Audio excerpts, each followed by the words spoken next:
bakery and you have enjoyment. Kuli alma loy pligi, there's no argument to usher, because the ikar word is that you're enjoying it. You're having kabana to enjoy it. Loy efshar v'loy mikave, if it was impossible to go any other direction, right? It wasn't impossible to go in any other direction. They closed off the 8th Avenue exit. V'loy kamikave, and when you pass by the bakery, you enjoy it, right? But you're not taking a step towards walking towards the smell. It just happens to hit you in the nose, and you enjoyed it, but you're not intending to enjoy it. Kuli alma le pligi, nobody argues, deshari, it was permitted. Now here comes the machlokes. Here's the key of the machlokes, key pligi. De efshar. You could have taken another direction and avoided this whole problem. You could have gone the 8th Avenue entrance and not passed by the bakery. But you decided to choose to go through the 7th Avenue and pass. You could have avoided it, but you went through the 7th Avenue entrance. But when you passed the bakery, you didn't have hana, right?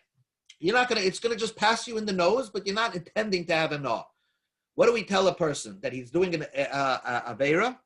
So the Gemara explains. Ba'alibed Rabbi Yehuda. According to Rabbi Yehuda, we had a machlokes, a famous machlokes of Masechta Shabbos between Rabbi Yehuda and Rabbi Shimon. Reminder: a guy wants to carry a bench on the floor, right, on his grass front yard. So it's not guaranteed that you're going to make a ditch. It's not guaranteed, right? You don't know. So Rabbi Yehuda says it's not permitted because it's dover she'emes kaven is usher. Even though you have no intention to do it, still it's usher. So therefore, by you passing this bakery, even though you're not intending to benefit, you're benefiting from it, but that's not your intention. Kuli alma loy pligi, according to Rabbi Yehuda, that the usher. It would be usher. And what would you tell the guy? Don't go down your normal way. Go roundabout way and don't go past the bakery. Ki pligi, what would be argument between Abai and Rava would be alibed Rabbi Shimon. According to Rabbi Shimon, what we paskin like. The Amar who said, Davar she'ein miskavei mutar. If you don't have intention, then it's permitted. So a person, if it's not guaranteed, I'm pointing that out. It's not a pesik reisha. If you're going to take the chair and schlep it across your lawn, Rabbi Shimon says that's permitted because that's not your intention. So Abaye, who says you can take and pass the bakery, he holds like Rabbi Shimon. Simple. That's Rabbi Shimon says it's mutar. And if you don't have intention to enjoy the smell, you're enjoying it, but you're not going towards it, and so then it's not your intent. We paskin that's Rabbi Shimon that it's permitted. But Rava says a chiddush. Rava says at kan loy ka'omar Rabbi Shimon. When did Rabbi Shimon say it's permitted? Elahechu deloy efshar. If it was impossible. In other words, Rabbi Shimon is talking about a specific case. He's talking about a huge bench. You can't lift it up, right? And you need to move it from one side of your backyard to the other side of your yard. So then, if it's so heavy, then Rabbi Shimon permits you to drag it. Why? Because you had no other choice. Aval heicha de efshar. If it's a small lawn chair, right, and you could easily lift it up and avoid this whole problem, Rabbi Shimon would never allow you to do that. So same thing over here. This person going into Penn Station, he could have gone the other entrance and avoided passing the bakery on Chol Pesach.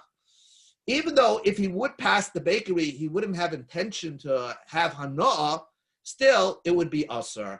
And that's why Rava says that efshar, the loy miskavein, is asur. Remember those words, efshar, and you don't have intention. That's choice number one, version number one. Now listen to version number two. It's gonna blow your mind. Ika di amrei, others say, efshar v'loy miskavein, if it's possible and you don't have intention. Hainu pluktayu de Rabbi Yehuda Rabbi Shimon. That is the machlekes between Rabbi Yehuda and Rabbi Shimon. Rabbi Yehuda says it's asur, Rabbi Shimon says it's mutar, and everybody holds, according to Rabbi Shimon, that's mutar. So the case that we're talking about, where you could have used another entrance, still you could use the normal entrance of 7th Avenue because Rabbi Shimon says it would be permitted, and Rava wouldn't agree. Rava wouldn't disagree. What's the difference? What's the difference between miskavein and mikavein? It's the same thing.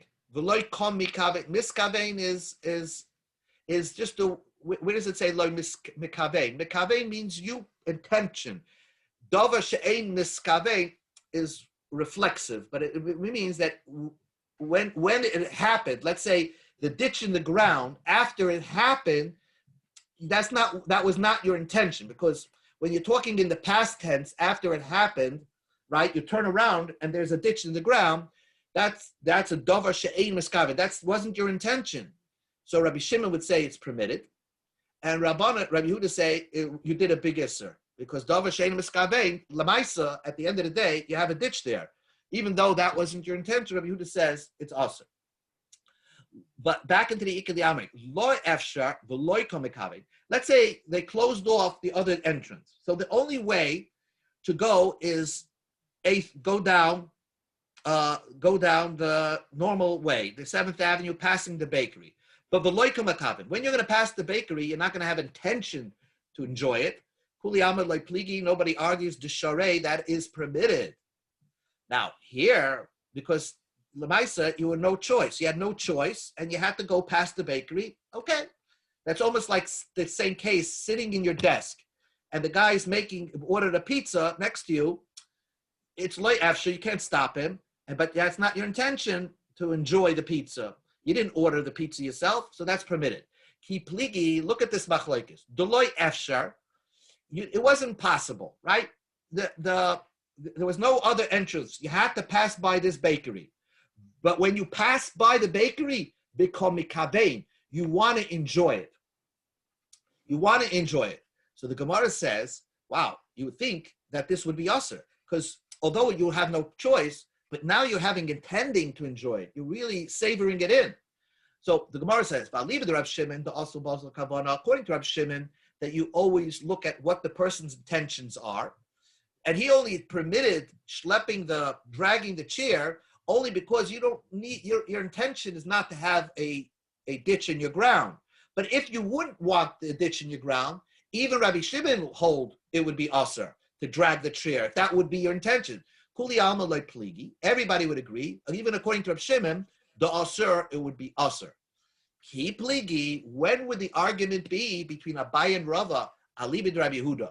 According to Rabbi Yehuda, the Omar, he said that when you drag the bench, loy shno miskavein, it doesn't matter if you have intention for the ditch, loy shno she'ein miskavein, if you don't have intention for the ditch, efshar usher, if it was possible not to avoid the whole thing. That means if you were able to take if it was a light chair and you could have carried it, and instead you chose to drag it, that's when Rabbi Yehuda says it's usher. So also over here, it's mashma, according to Rabbi Yehuda, that if it was impossible, let's say it was heicha deloy efsher, right? If it was impossible, then even Rabbi Yehuda would say it's permitted. So let's say it was a huge bench, and you can't avoid it, right? If it was impossible, you must take it to the other side for whatever reason. Rabbi Yehuda would say, even if you had kavanah, it wouldn't bother him, because you were forced into it. Basically, you have to do it. So Abaye says, Rabbi Yehuda, Abaye holds like Rabbi Yehuda, and Abaye would hold that it's permitted. You hear this? So if you have no choice, and in order for you to go home, you have to pass by that direction, Abaye would say that even if you would pass by the bakery and savor it in, it would be permitted. Now, Abaye is Rabbi Yehuda. Now, why would you say that? Because at the end of the day, you're forced into going in that direction. That's not called a maisa that you did in order to benefit. In order to be over the isser of benefiting of chametz, you have to do an action on your own free will and have anoah at the same time. But the way Abaye explains it, since you were forced into it, not that you were at gunpoint, but you have no other way of getting home, so that's enough of a loy efshar, and even if you would savor it in as you pass the bakery, it would be permitted. But Rava says, no, even Rabbi Yehuda would say that would be asa. Ad kan loikoma Rabbi Yehuda shein miskaven kemiskaven elul chumra. Rava said, when did Rabbi Yehuda say by schlepping the bench, if you have no kavana, it's usher? He made the word eina miskaven, if you have no intention, as if you did have intention, and in chumra, we say that you're not supposed to do it, it's usher. Avo, to say miskaven, to say in our case, when you're going to have intention, and we should make it as if kishein miskaven, as if you did not have intention. Lukula, we should say go lenient, that's permitted to do something like that. Loy, that Rabbi Yehuda would never say that, and therefore, Rava would say, even if you have no intention, if you loy efshar, was impossible, then it would be usher for you to have intention to smell the food, to smell the bakery food. And Rabbi Yehuda would never be lenient in that case. So the Gemara continues. Amar Abaya says, "No, I mean Allah. How do I know that it's permitted?" The Tanya we learned in a brisa. Amr, listen to this case. Amri Olav Rabbi Yochanan ben Zakkai. Rabbi Yochanan ben Zakkai, who lived at the time of the Second Temple, he would sit on the shade of the temple. This is the temple, right? So probably back here somewhere, he ran the shear, and the hot sun of the summer, right? The shade of this huge building protected him and the large crowds that came to hear his shear, right? Rashi says it was a place, an open space on the street. I wrote here, maybe it was COVID. That's why they learned outdoors. But in order to protect the people from the sun, they learned under the shade of the Heichal, of the Beis Hamikdash, and he made a whole speech the whole day. Now, what do you see from there? What do you see from there? It's loy efshar. They could not have the shear any other way, right?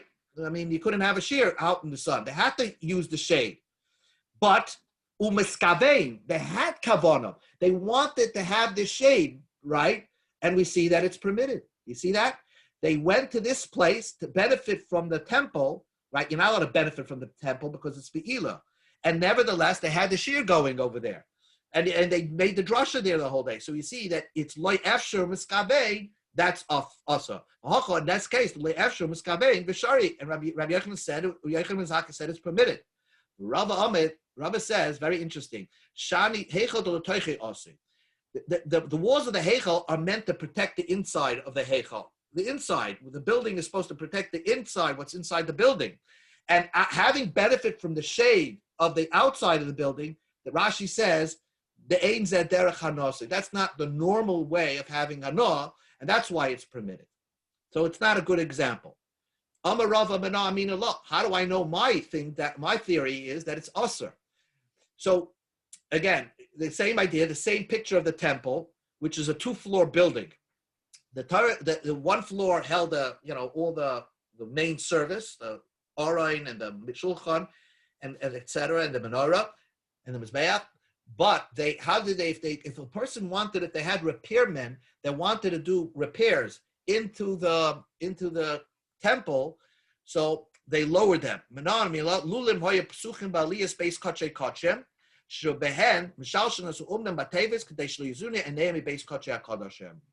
Now, what's that talking about? This is what I'm talking about over here.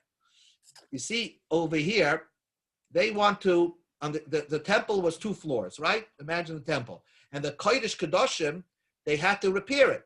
So they had a trap door that opened from the top, and they lowered the worker in a box. Let's say you had to fix the walls. But it was a box that you could only look at the wall in front of you, because we are afraid that you're going to turn around and look and enjoy the walls of the Kodesh Kedoshim. And he's going to look in the Holy of Holies. So we put him in a box, the worker, the repairman, and he did, let's say, some ceramic work there, whatever. But we blocked him from looking at the other places in the Kodesh Kedoshim. So what's the raya? So Rava says, why did they have to do that? It's impossible. We need a worker to go in there.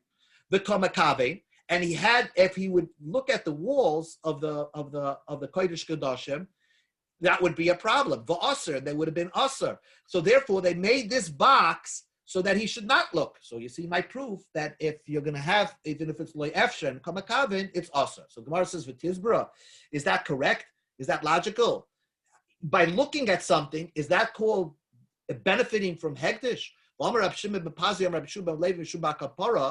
He said, koil, enjoying the sounds, not for religious purpose, enjoying the sounds of the temple. You're walking in Yerushalayim and you hear the music there and you're enjoying it. Umara, or you see some beautiful sight on the Beis HaMikdash.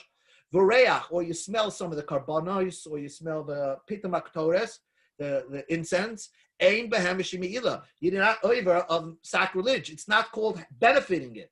So why does the worker have to be put into this box over here, not to look at the Kodesh Kedoshim? Even if he would look at the Kodesh Kedoshim, he wouldn't do anything wrong.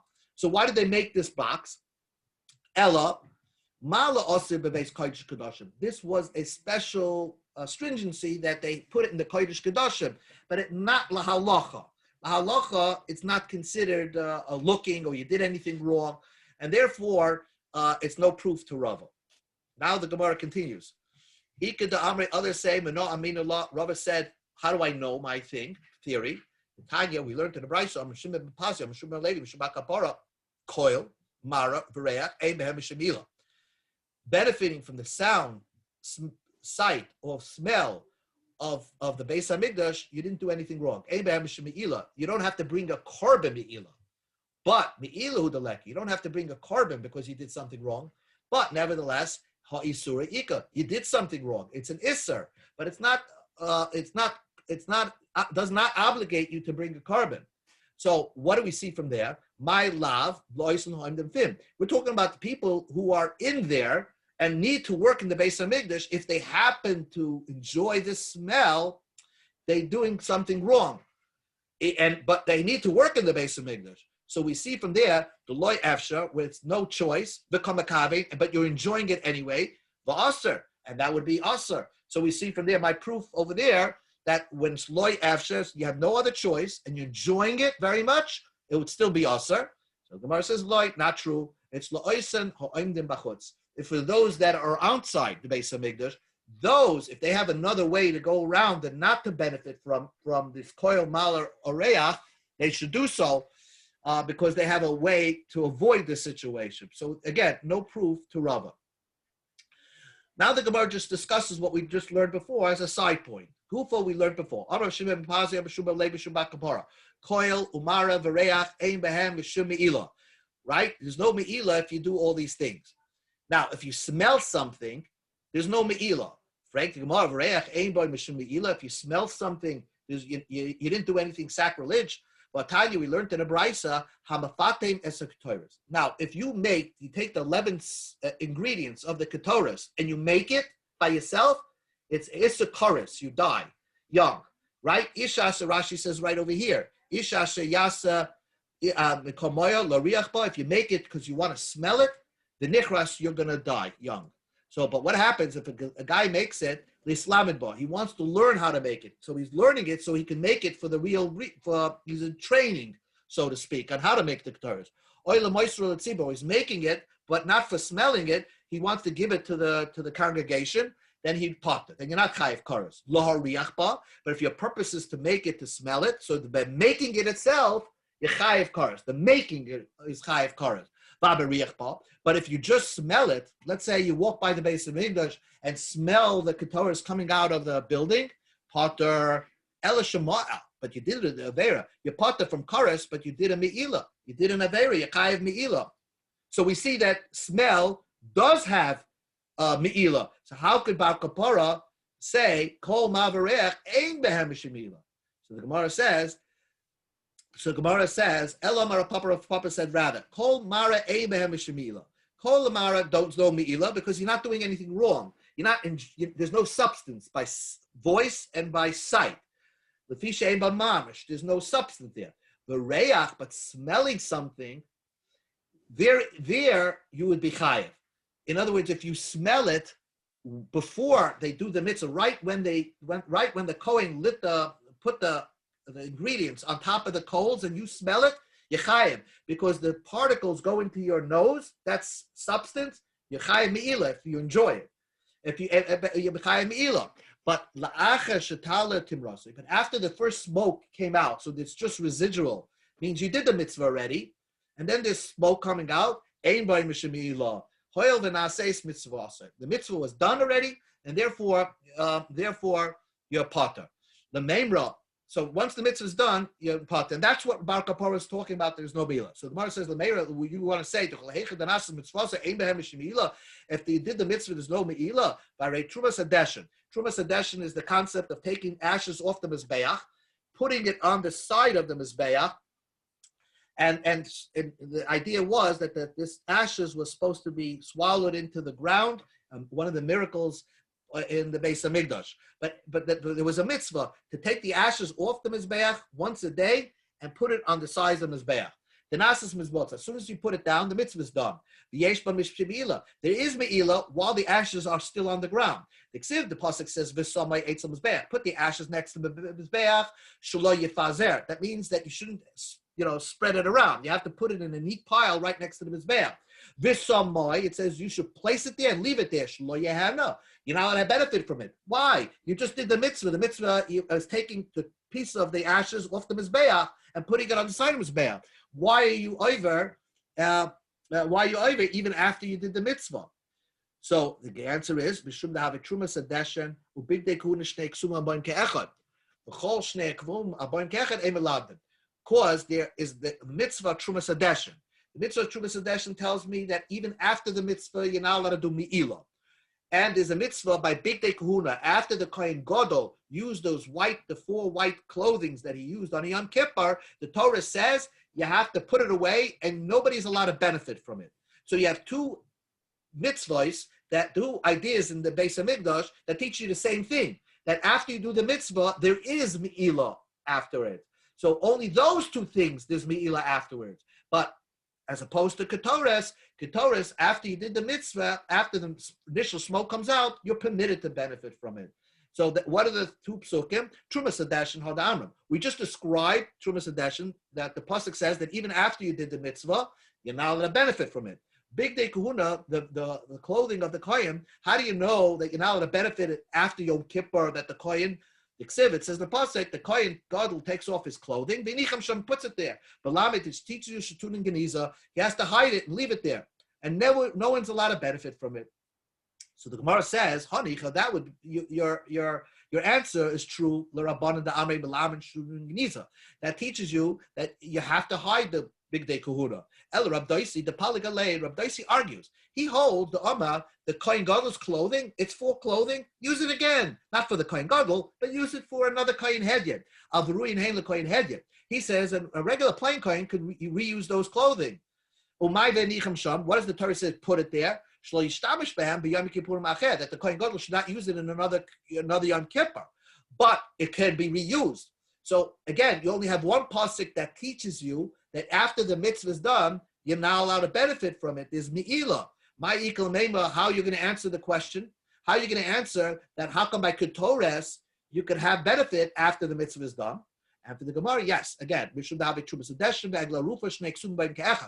Egla Rufa comes up in this week's Sedra. So we see Egla Rufa and Trumas Hadeshin. What is Egla Rufa? Egla Rufa means the calf that you sever the head. In other words, when there's if you remember the Chumash that says that if you have 2 cities and they found a murder victim in between the 2 cities, and you don't know where the murderer was from, and which of the 2 cities is to blame for this murder. So you take a calf, you take it to a Nachal Eson, and which is a hard place, and then you sever the head.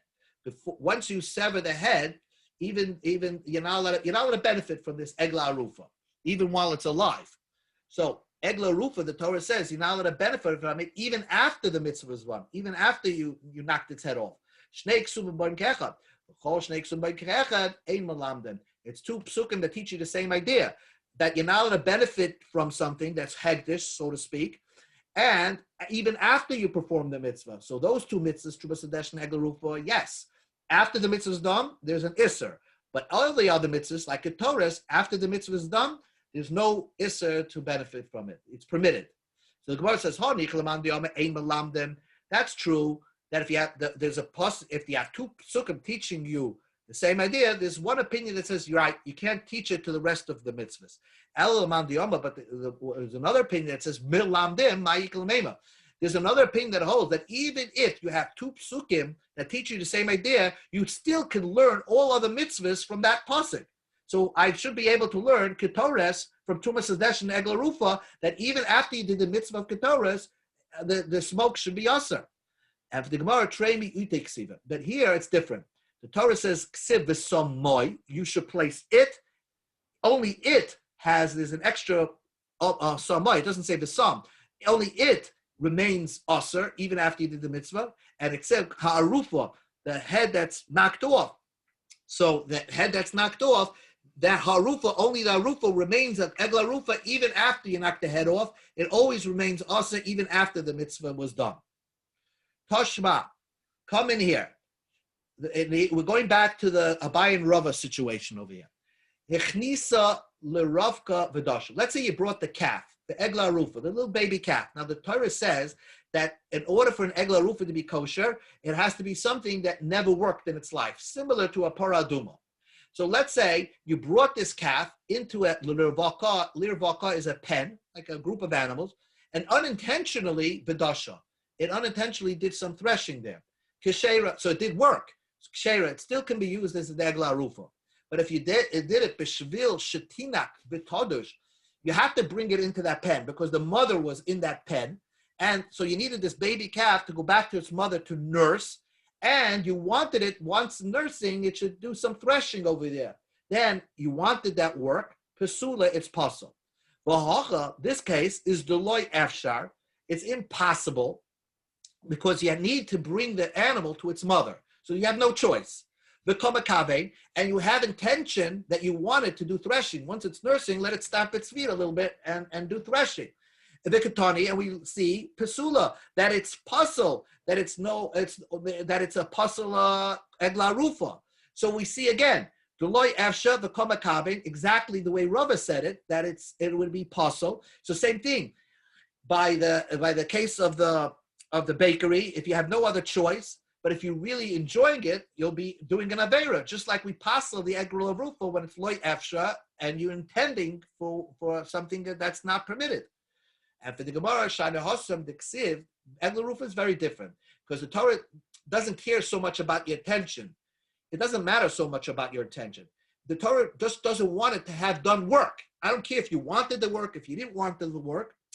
It still, at the end of the day, it did some work for you. Asher lo ubadba. It didn't do any work at all. Bikol mokan, no matter what. And here, at the end of the day, it did some threshing to you. That's why it's possible. So the Gemara says, if so, I feel a ratio nami. In the beginning, you brought it into a pen, and unintentionally it threshed for you. And the Mishnah says, kashera, it's kosher. But why should it be kosher? At the end of the day, it did some work. So that should be enough to passel this egla rufa. The Gemara says, we go to Chavav base, Halaydami, this is only compared to Laha. To this case by paraduma, which is very similar with his Gzeir Shava, by paraduma is also the red heifer. Also, work is not supposed to be done on that animal. And the Brisa says, or the Mishnah says, Shochan alel oif, if a bird landed on the back of the paraduma, kisher it's kosher. All alel zachar, but let's say a male came and had relations with this paraduma, psul it's pasal. So my tama, what's the reason? Because Amar Rapapa says, the Torah uses a funny word. It says Ayin Beis Dalet. So Ayin Beis Dalet should be read Obad. But really it's read Ubad. So Ikasev Obad, if the Torah would have written the word Obad, Vakarin and Avad, and you read it Obad, that means the Torah only pasaled a paraduma is Ad Avad Ihu, until you did it, you caused it to work. Not when it happened by itself and you didn't do anything. Because of ubad, if the Torah would you write ubad, the Korean ubad, and you read it ubad, right, with that way. So then I would say no matter what, if it worked, it doesn't matter. At the end of the day, if it worked, possible. But now the Torah wrote it to mean both ways. Hashtag siv avad, it wrote Ayin Beis Daled. But Korean and Ubad, you read it as if it worked by itself. Ubad Dim Yuda. It's something that if it worked by itself, it has to be similar that if you made it work. Ma Oved Denichale. The only time that when you cause an animal to work, it's because you want it. Af Ubad, if it worked by itself, it has to be a work, the Nichale, that you wanted it. So let's go back over here.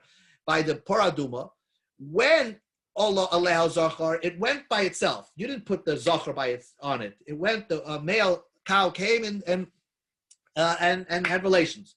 You want that because you want them to have babies in the back of your mind. Psula, that would passel the Paraduma. Shachan ala'if, it happened by itself, but what do you care if a bird lands on the back of the Paraduma? You didn't want it, so you don't care for it. Then it's ksheru, it's dead kosher. It's the same thing by the egla rufa. If you put it into a pen and it threshes, and you don't really care for the threshing, so then it will still remain kosher egla rufa. But if you put it specifically to nurse with its mother and you want it to thresh, then it would become a pasal egla rufa. That's why it's not a question. Nu Gemara, Tashma, we're going to learn up to the red, so it's just a little bit more. Tashma, come in here. Abeda, let's say you find a lost tablecloth, okay? You have to save it. But now if you're going to put it in your closet, moths are going to get there. And it's gonna eventually, if you don't care for it, it's going to be destroyed. So yeah, really, the Torah says, the Mishnah says, I think the Brisa says, you're not allowed to spread it over a bed, over a hanger, if it's for your benefit. If you want it, let's say you're having guests, you put out this, you found a tablecloth, you're really supposed to give it back to the person that lost it. But in the meantime, you're using it, you're spreading it on your bed sheet, or you're spreading it on a hanger for your own benefit. Then you're not permitted to do. You shouldn't do that. Loy. Aval, but you're permitted, you're allowed to spread it on your bed for its own benefit, to air it out, that's permitted. You could put it on your bed or on a hanger. In other words, because it's for the benefit of the item itself, so it can preserve itself. Now, says the Brisa, the guest arrived in your house. You should not set it onto a bed and to a mogoy. No matter what, whether it's for the item's benefit, your own personal benefit.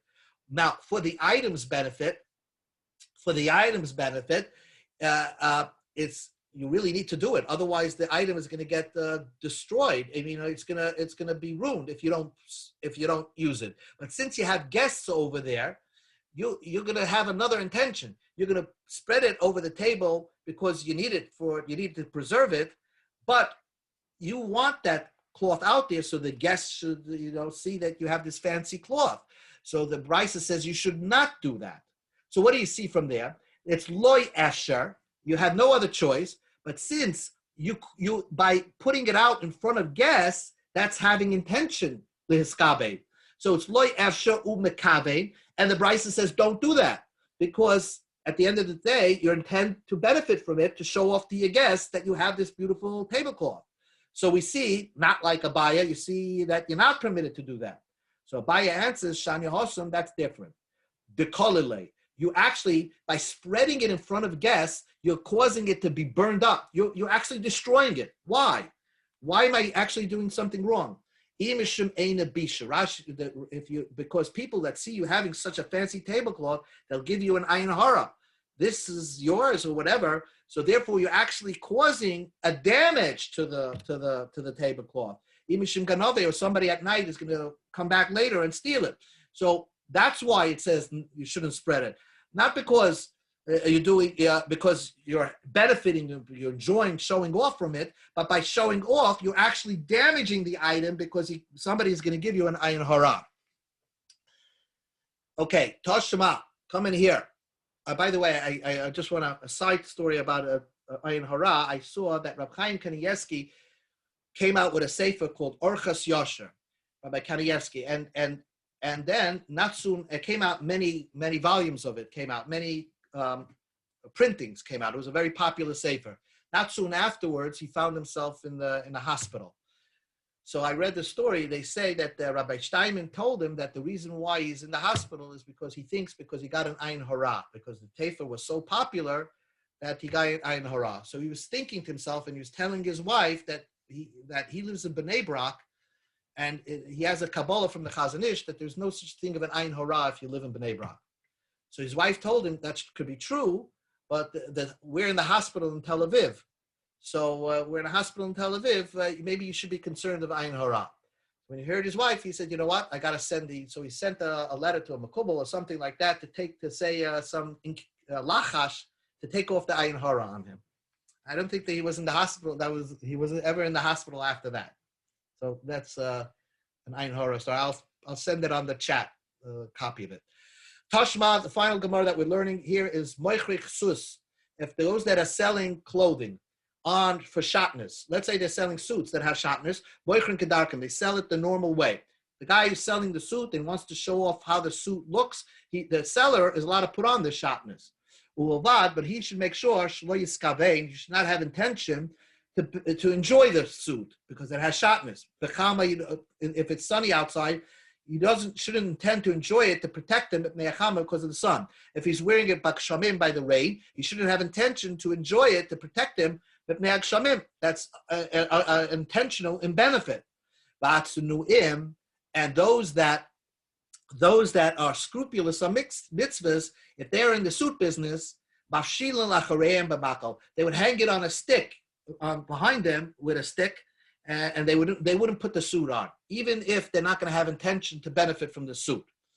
Over here, there's another way out of it. The regular suit seller can do like the tznuin, like the scrupulous ones, and not put on the suit. Lemevik tznuin, they could do like the scrupulous people and not put on the suit. And but if they don't have intention to do it, shari, this would be permitted. Now, if you remember the first lashon that we learned today, Rava said that even in the first lashon, that Rabbi Yehuda would hold that if it's efsher, if you have another way out, even if it's loy mekavein, it would still be usher, because Rabbi Yehuda, even Rabbi Shimon would hold, even though Rabbi Shimon normally holds davar shein skavein is mutter, but if it was efsher, if you could carry the item, you could carry the chair, he wouldn't allow you. He would say it's usher. Yufta leman damasik lishtona kama derava. It would be a knockout blow to the first language, what Rava said, that even Rab Shimon would be strict if it was efsher and loy miskavin. To Yufta, this would be a knockout blow. So we see that the bottom line is, even according to the Lishna Kama, if you have another way out and it's loy mekavein, if it's loy mekavein, Rabbi Shimon would say it's shari, it's permitted. Very interesting Gemara that we're learning. Thank you. And there's very interesting Gemaras coming up with Zev and Goyrim, a fascinating parak that we're learning. Shkoyach. Yeah, shkoyach. Okay, have a good Shabbos, everybody. Yeah. Good Shabbos. Shabbos.